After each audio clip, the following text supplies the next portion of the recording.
aksi bela Islam 2 sampai aksi bela Islam 3, yaitu 212.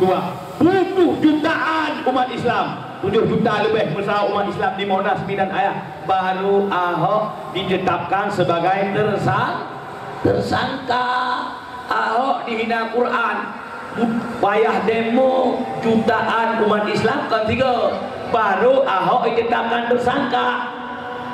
Tapi Habib Bahar warau lapor kaya langsung dipanggil, langsung diperiksa, langsung jadi tersangka. Memang punya ulama hajat salah wujud. Kaya punya tokoh agama, tokoh Islam asal salah, langsung dipanggil, langsung diperiksa, langsung jadi tersangka. Urus waduh. Habib Rizik hana pasai diminta pasai, hana pasai dipegat pasai, hana perkara diminta perkara, sehingga Habib Rizik hijrah ke kota suci Makkah. Padahal apa salah Habib Rizik? Apa kesalahan Habib Rizik?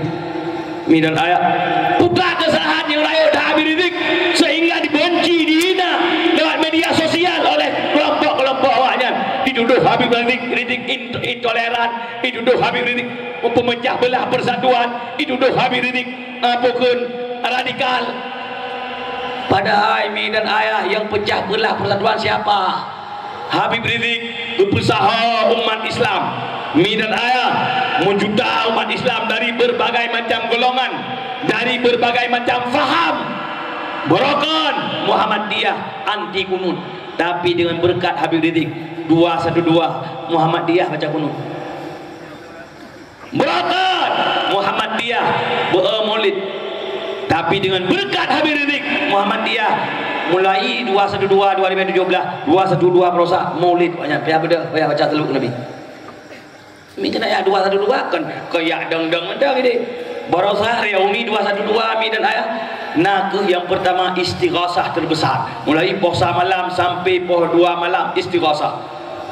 Untuk pintu langit. Doa Allah, munajat dengan Allah terbesar jutaan umat Islam. Mulai puasa 10 malam kamu sahur umat Islam di Monas.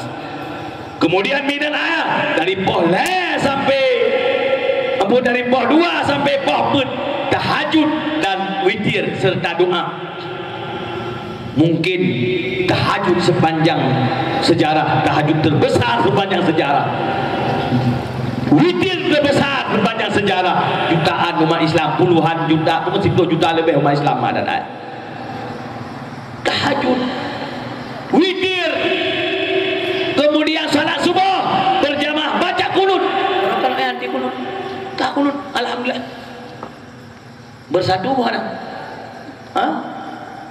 Baik apakah Habib Rizik memecah belah persatuan, menyatukan umat Islam, menyatukan pokok yang merupakan beda paham merupakan kesatukan.